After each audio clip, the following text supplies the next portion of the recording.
we'll pick up from where we left off, where we talked a bit about Sandstorm, as well as left you all doing a quiz.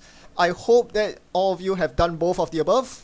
If you haven't, please go back to the video titled Successful Demo and do the quiz, because it really is integral to your enjoyment of this video. So, after doing the quiz, you all would have seen that these are the current ice in the game that cannot be broken by fractals, killers, or decoders. Chimera's not on the list because in almost all situations it will gain one of those three subtypes, so it's not only vulnerable to AI, whereas all these will inflict nasty effects on the runner if you don't have an AI breaker. But worthy of note is that Sandstorm is the only one in this entire list that actually ends the run on the server that is protecting. All the other trap or mythic ice, by the way, all non-regular ice are either have the trap or mythic subtype. The others all inflict various nasty effects, but they don't end the run. Taking net damage from Kitsune or Data Mine or It's a Trap doesn't end the run. Similarly, giving money to the corp with special offer or losing money with UCF doesn't end the run. But Sandstorm does. And end the run is a very, it's a design space that you have to very carefully play around. But wait, you say, what about the neutral ice? Don't they end the run as well? There's a very good argument for that. Both Mother Goddess and Excalibur actually have set this precedent before. But I argue that they are much better designed than Sandstorm. Let's first look at Mother Goddess. Mother Goddess is unique. That's the first thing. But more importantly, the subtype gaining mechanism is actually very beautiful and perfectly balances out the fact that it cannot be broken via regular breakers. Because it gains subtype, sure, you can create an completely impenetrable remote with Mother Goddess. But in order to keep it immune from fractals, decoders, killers, you need to leave your HQ and R&D completely vulnerable. You are not allowed to rest eyes on the central servers, meaning that you can be assaulted with a barrage of Maker's Eyes, Siphons, and anything you like. So this is why Mother Goddess is very well balanced, because the runner can easily exploit your weakness on the other servers. The only way you can really truly abuse Mother Goddess is if you play it in a deck like CI, where you can place it on a central, ignoring remotes completely because your win condition is vomiting out cards from your hand. But that's a different story, that's a different design flaw. We are not going to delve into it in this video. Excalibur, on the other hand, is not a hard end run. The only reason it is able to abuse runners today is because it is combined in conjunction with other cards that end the run, something like an Ag Infusion Boot, something like a Caprice end the run, or a Nisei end the run. That is what makes Excalibur so potent in this day and age, and arguably because of that, Excalibur is pretty bad design. I guess the good news is that it will rotate out eventually. That will be the next rotation cycle after this one, but still, yeah, I'm not the biggest fan of Excalibur. I wish there was some, an alternative option. Maybe either the runner cannot make another run this turn, or something happens to the runner. Maybe they take damage from the sword or something. But that's a discussion for another day. It does not excuse the fact that Sandstorm is terrible design, because unlike these two eyes, Sandstorm is not unique, is very high strength, and it has the deflecting capabilities of that Mother Goddess and Excalibur can provide.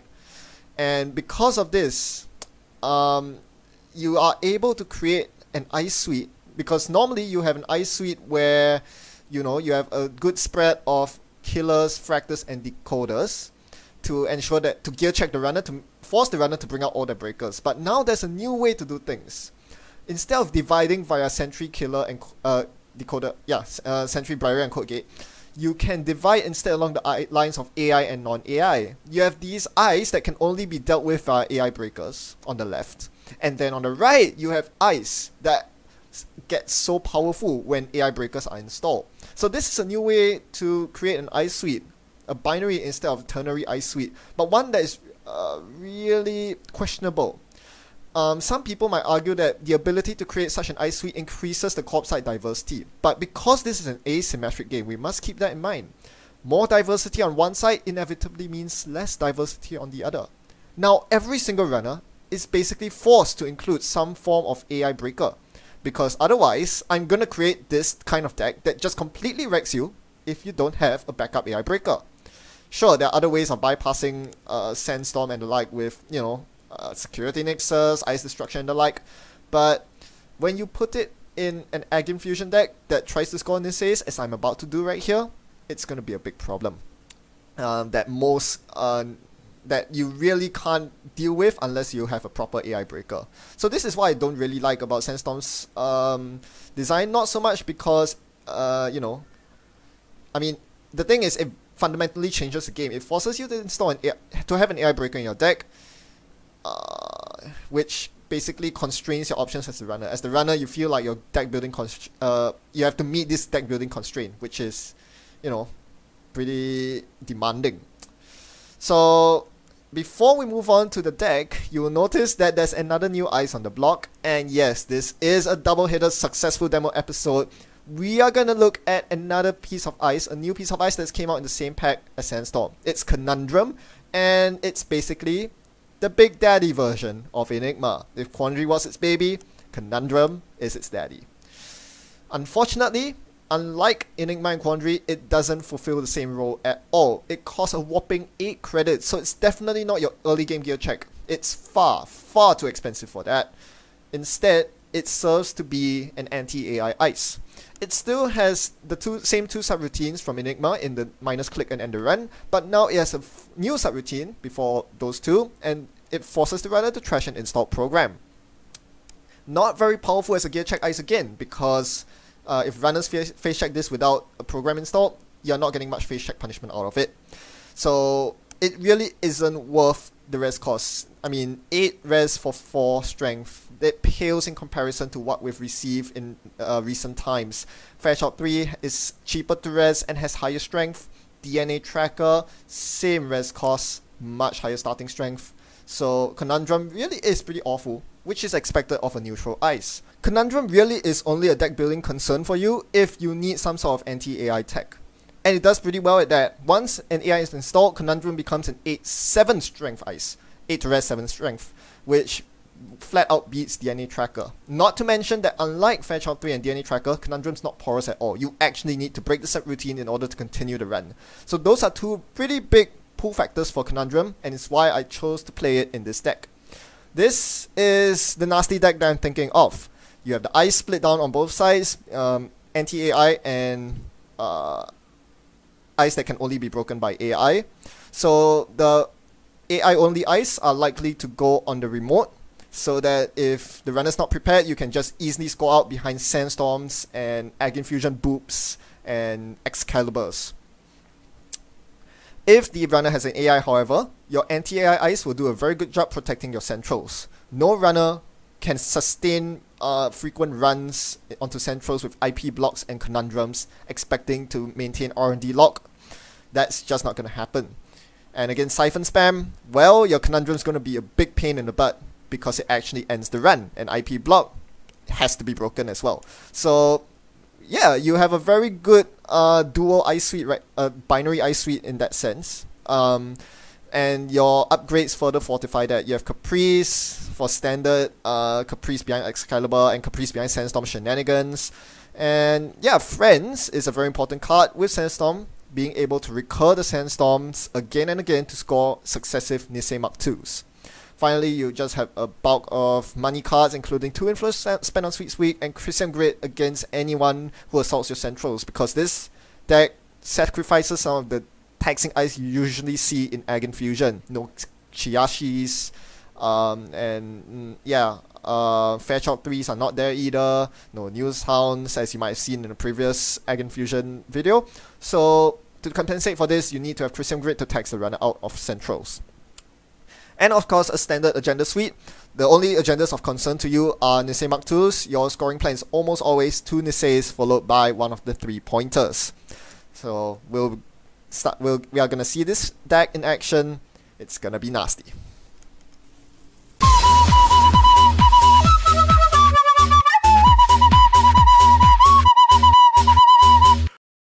Today we are up against Theatre, better known as Andre, and this matchup might look very, very familiar for those of you viewers on my channel. That's right, this is the same guy who played in the Swedish grudge match face-off Andre, my opponent, was up against Gaben, who was playing Egg Fusion as well.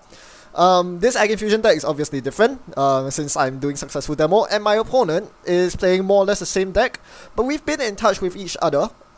He actually came down to my local meetup not too long ago, and we talked about how his leader deck was playing Mongoose and how incredibly awful it was against the News Hounds, which was the main reason, spoiler alert, if you haven't watched the Swedish grudge match, why he lost. But I suggested Nanotech, or not K, if you're, to him, and he was like, yeah, it's one influence, why not? So that will be the main change between the grudge match dealer deck and this one. So knowing that his Leela deck is very reliant on central runs, the first thing I did on my opening turn was to ice. He can't afford to run the centrals because I've instilled into him the fear of face-checking IP blocks, there's one on Archives, and News Hounds, which might or might not be my deck. No, it's not. The other ice are not so painful. There is, I believe, a DNA tracker on HQ, which will help me duck siphons. So I can spend most of my money rezzing the DNA tracker to dodge the siphon. And R&D is a pretty irrelevant piece of ice. I think it's a Conundrum, if I'm not mistaken. But that's not really what you want to res right now. So the nanotech comes on the table, and I have on the remote as my first piece of ice. So I'm starting to construct this remote that is basically impenetrable to criminals. Without AI breakers, having stacked on the remote will really help me with dealing with scoring out, which is going to be very important for me to win. Getting Nisei counters is going to be doubly potent against criminals, which are very reliant on their run-based events. So I'm going to continue setting up with a Jackson behind a completely porous piece of ice. I'm not going to rest that ice if he runs my remote, but he's a bit too afraid to run it because he doesn't have his decoder out yet. So I continue setting up here. Macrophage immediately goes on R&D because I know my opponent's R&D pressure card is medium. So a bit of meta knowledge coming into play there. So I definitely have the edge over him in terms of knowing more or less what's in his deck. A bit unfair for me. Otherwise, Andre is actually a really good player, and yeah, this is going to be a very interesting game, as you will soon see. Now, I discard a bunch of agendas in the bin. I'm not shuffling with Jackson yet because I want to make use of the double draw power, since my opponent's not contesting my remote. And yeah, having chucked a Nisei and an Obo Kata into Archives, I don't have to worry about drawing them into from R&D. So now I have a Conundrum on the remote sitting on top of the So the main advantage of this setup is or rather an interesting thing about this setup is you always want your to be on the inside of the remote as far as possible. So if my opponent blindly contests my remote, they'll have to break the Conundrum, which costs a fair few credits, and then hit the getting booped.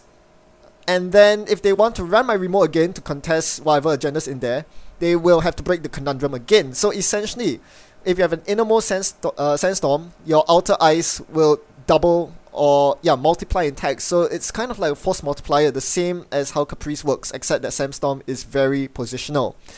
So now that I've set up my remote completely, now it's Excalibur into Conundrum into I can afford to sack the Jackson, reshuffle the Nisei and Obokata back to R&D, and start trying to score the Nisei in my hand that I've been keeping all this while. Keeping in mind that I need to double advance it because I'm up against Leela. You also notice that I have ELP out, so it's basically impossible for my opponent to contest my remote. I get a free Nisei, my opponent doesn't bother contesting it because they're too poor. They can't afford to hit a DNA tracker, which I then reinstall on HQ because they just bounced it back to hand.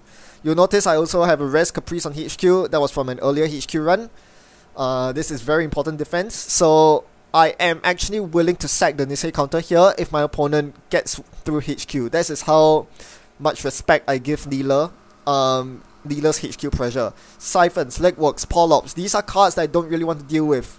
I put a Macrophage on HQ here. It's probably not going to come into play. It's going to be more of Agent Fusion fodder. So now I'm going to jam something in the remote, maybe force my opponent to run it, but no, they go for money. Temujin on the weaker server, which is Archives, the IP block's still going to do a fair bit of work. Without an AI breaker installed, it's still a 3 credit tax, so my opponent's getting a net 2 on Archives runs, basically magnum opus. that can be hit 5 times. I'm fine with that. Ideally, I like to reduce it to 1 credit gain or less, but, well, I don't really have any other ice in my hand, so this will have to do. So going back to what I mentioned in the grudge match, if you can seal off centrals against Leela, you can turtle up and play the long game, and Leela just can't really do anything to you. Sure, they can play an employee strike to get rid of a current, as my opponent did here. This way they're not spending the extra click tax to get the Temujin money. But really, Eigenfusion's ability is not going to be that big of a deal because my opponent does not have an AI breaker at all. So I can just abuse the remote to my liking. The only problem is, I'm trying to find the second Nisei now.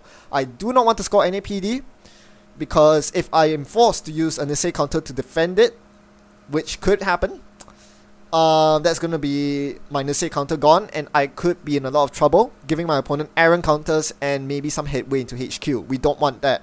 We want the second Nisei counter, so I'm not going to score until I find my second Nisei, and I kind of regret ditching the first Nisei into the bin quite a few turns ago.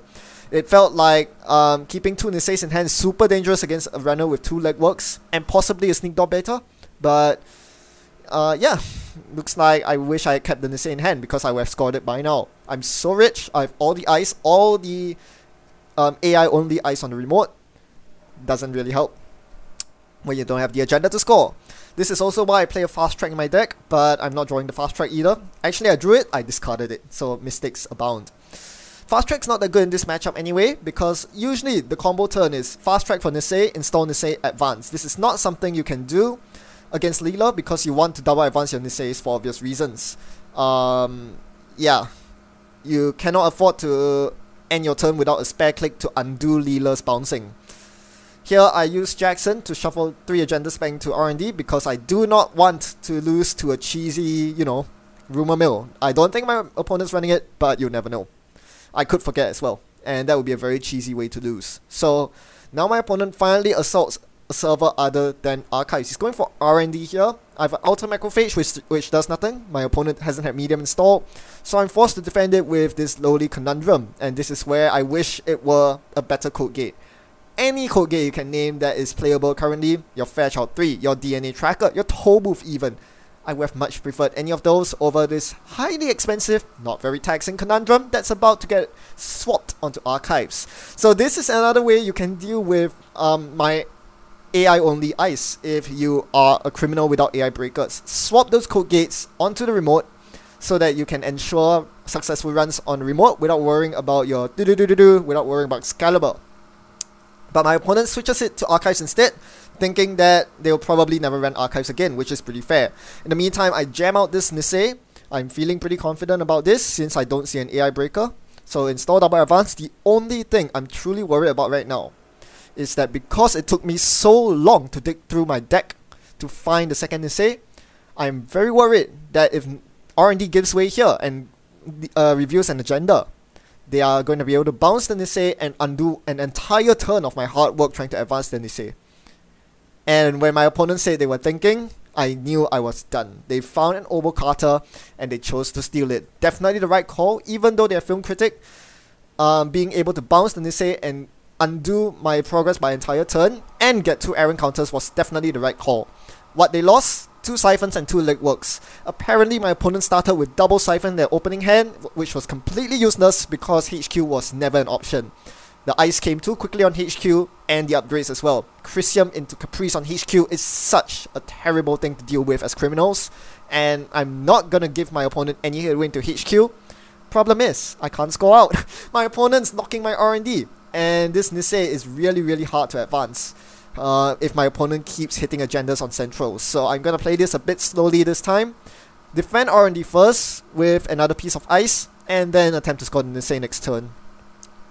HQ to me seems like a safer server than R&D is right now for the simple fact that there's a Caprice guarding it. And I'm more likely to use Nisei on HQ than Nisei on R&D, because R&D is only a single access now, whereas HQ could open me to a plethora of really nasty stuff. So here's my double advance and I click for credit because I can see my 23 credits going away very quickly. Remember that my opponent has E-Strike up, so no booping allowed here. I have to rely on my Caprice Nisei, Nisei Mark II, Excalibur, and Sandstorm to keep my opponent out of the remote. Yeah, that's more than enough to keep my opponent out of the remote. There's no way they're getting in. So, inside job, fine. That bypasses my Excalibur. But that does not bypass Sandstorm. And I know they do not have a breaker for that. However, they could inversificate the Conundrum as the innermost ice, bypassing the Sandstorm that they would otherwise hit, which would be a very smart thing for my opponent to do. Except that they have to be ready to pay 5 credits each time to break the Conundrum. And I don't think my opponent's prepared for that. Conundrum is still pretty expensive for them, considering that I'm sealing up Central. So they make the safer play of swapping the Conundrum to remote, thinking that I don't have any AI-only ice, thinking they can break whatever this ice is, but they're wrong. It's a do-do-do-do-do, and I'm about to do-do-do-do them into another server. Archives makes the most sense here. They gain nothing from running it. Remember, as mentioned in the introduction, this is not Eigen Fusion. It does not infuse them into the outermost ice. It doesn't force the encounter, so they can jack out. My opponent will definitely not continue on. So they don't have to break the ice, they can just jack out and try again. Remember, Excalibur did not fire because it was bypassed by Inside Job. So my opponent could go through again. And that would be an IP block they would hit on server 1 if they decide to go through again. I cannot boop them with Eigen Fusion, remember. E-Strike is up, so I'll have to rely on Capri Sai games. And I'm starting to lose a lot of credits. That Conundrum Res took out so much win from my sails. Thankfully, my opponent missed on the R&D run. If they hit an agenda there, that would be bollocks. Now they run HQ, and this is so scary. So scary. I need to win this side game. I bid a 1. They bid a 2. Thank goodness. If they won the side game, I might have been forced to use the Nisei counter. But they went again. Bidding 1 again. I don't think they'll match my bid. They miss again, bidding 2. So very good for me. They just lost 4 credits on unsuccessful side games on HQ. I'll take that any day. I safely get this Nisei out of the way. And with the spare click, they actually bounced the remote ice, the IP block that was swapped onto it from archives. There's no need for me to reinstall that ice. So I'm just going to click for a credit here because I'm so poor. I had 30 something credits at one point, but you see how quickly my credits drain when I res Conundrums. And this is why this ice is so bad when your opponent's not packing AIs. Of course, you need the AI hate because this deck is so reliant on AI only ice, your Excaliburs and do-do-do-do-doos. But against a matchup like regular Breaker Criminal, it's tough. It's a really tough time. I only have 5 credits here. I can't defend my HQ. I can't res ice. So I have to play side games and I'm not going to spend money on side games. So I have to concede HQ. They get an Obo Carter with Film Critic. It's not good. It puts them at match point. But the good news for me is at least it doesn't trigger Leela. It doesn't trigger Aaron. And because they have to liberate it off Film Critic before they can run again. You don't want to run without Critic available. It means that it gives me some breathing room to get more credits back up and to restore my HQ protection. But they run again. The assault is relentless. And I realize I just got an Nisei. Didn't I? Strike's gone. Boop! Eigen Fusion booping with the macrophage on HQ that would never be relevant. Onto Conundrum. Again, I kind of wish this was a DNA tracker or a Fairchild 3. It would have done so much work. It would be so much more expensive to break. But here, my opponent only needs pay 4 credits to break the Conundrum. I think the end of run fire is fine. So, not the most painful phase check. Something important to note. It would be very effective Eigen Fusion booping material if they had an AI install. A 7 strength Conundrum. Forcing them to trash a program and lose a click would be nasty. But most of the time, DNA Tracker and Fairchild 3 come out on top. I re-ice HQ. Preparing my Eigen Fusion boop ability again. This is the best I can do to fend off the relentless HQ attacks. I know that I'm going to lose on HQ because of the Future Perfect in my hand. And I can't let that happen. I just need to hold on for a couple more turns to score this Future Perfect to win. Now, I misplayed this turn. I totally misplayed. What do you think I should have done? You can rewind the video, pause, and think about it. Yep, it's pretty obvious. I should have jammed double advance. So, if you were paying attention to my opponent's heap, I'm not sure if I brought it up just yet, but what is in their heap? There are 3 siphons in there. There are 2 employee strikes. They can't really abuse, they can't contest and install double advance like I'm doing right here. This seems like a super easy server to get into, right? Excalibur only server with a Caprice in there that I cannot res because I'm too poor to res it. If I res it, I cannot win this next turn because I won't have enough money to advance the future perfect. But with the protection of 2 Nisei counters, and without an AI breaker to play with, my opponent simply cannot contest the remote. It's as easy as that. So, and not to mention they're too poor to install Fem, which usually criminals use in place of an AI breaker. Without all these cards, my opponent has no headwind to my remote at all. I should have jammed double advance last turn. Doing it this turn means that I gave my opponent 1 more turn's worth of money. They got to click for credits, they got to use blue moves once more. So I'm in a bit more tenuous of a position than I was last turn. Last turn I had exactly 5 credits, enough to jam double advance. I did not have to worry about Siphon because I have the booping ability from Egg Infusion. Given that they have strikes in the bin, I don't have to worry about that. And I have Chrysium on HQ. So I should have done this last turn, but I think even if I jam double advance the future perfect this turn, they have no outs. They can't get to it. So my opponent on this turn made the misplay of playing Fisk Investment Seminar first. Click. You'll notice that because I have 2 Nisei counters, this implies that the runner needs to spend at least 3 clicks of their 4 clicks this turn running. Otherwise, I'll simply end the run every single time and they'll never get to my agenda. Spending 1 click just to draw cards, that is not going to help you win. You need to spend the last 3 clicks running, and those extra cards will never help you, even if you draw into the solution you need. So yeah, if my opponent needs to start running from the very get-go, right out the gate, but they didn't. So even though they are looking for outs here because they played the Fisk and gave themselves less time to run, if they ever do threaten an agenda steal on HQ or R&D, I would just simply boop them or end the run with Nisei counters. It's that simple. And going back to what I was talking about in the intro with AI only ice, you can see that if AI only ice are designed to be so powerful that they kill you out of remotes where you score agendas in, it can create a very oppressive board state where the runner simply has no ability to contest your agendas in the 1 turn span where the agenda is being pushed out. And that's exactly the technique I'm abusing to win against runners without AI breakers. In the chat box right now, we are discussing a very interesting hypothetical situation where the runner has the source in their hand and installs it. That would be an extreme nightmare for me because I just expended a Nisei token. I don't think I would have been able to win against the source. Me being 1 Nisei counter down and my opponent 4 clicks up. So pat on my back for a successful demo, but as it always seems to be, I'm never happy about how the featured cards turn out. In the end, Sandstorm turned out to be a disappointment this game, as Excalibur was the AI only ice that did the heavy lifting. Sure, we had an instance where Sandstorm actually came through for me. Despite the E-Strike being up, I had the ability to boop the runner to archives with Sandstorm.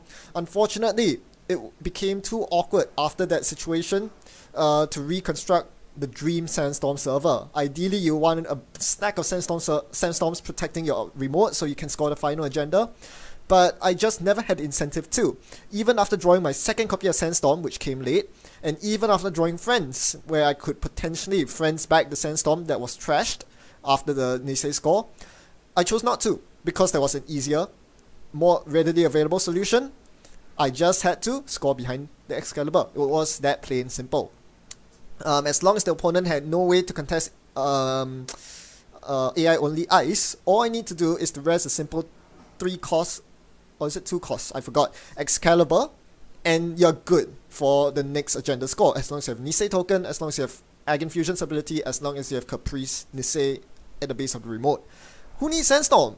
So this is why I think Excalibur is so much better. You just res it once and it's good for the rest of the game. Sandstorm doesn't do that. As such, it is a bit lackluster in comparison. Make no mistake though, this is the type of ice that is either utterly useless or serves to create a very oppressive board state where your opponent cannot contest that one server. So keep that in mind. As for Conundrum, I was equally disappointed. The problem with this is that this game, it just didn't shine at all. So many instances where I wish that was 6 strength DNA tracker that has more menacing subroutines instead of this 4 strength nonsense. It was not rather trivial. Okay, it's not trivial, but it's not taxing for my opponent to break either. And yeah, all it did was to get broken a couple of times before being swapped to archives to do nothing. It was quite interesting in that the archive swap on the outermost conundrum on archives ended up becoming a liability for my opponent because I was able to then threaten the Egg Infusion boop onto the conundrum. But still, that was a 4 credit tax at most. Compared to a DNA tracker, that's nothing. In Jinteki, you definitely played 3 DNA trackers before even thinking about this piece of ice. Its poor face check value, because runners these days are more than prepared for the nasty code gates. Conundrum pales in comparison in terms of the face check punishment, as well as the strength threshold required to break Conundrum. Finally, I think if there's one place in which you see Conundrum being played, that's actually in Wayland, because Wayland doesn't have that menacing of code gates, unless they're advanced, so most people can choose to run through Wayland Ice and face check them without decoders, at which point Conundrum can become a true power. Not to mention that in Wayland Rush, you're often scared of AI breakers. This negates your ability to score from remotes. Well, Conundrum ups the tax value on that. So yeah, I would be interested in trying a Wayland Rush deck with Conundrum, but otherwise it's a no-go. Not in Jinteki, I think. Well, hope you enjoyed this meme-tastic video. In the meantime, as always, thanks for watching and happy sandstorming. Goodbye.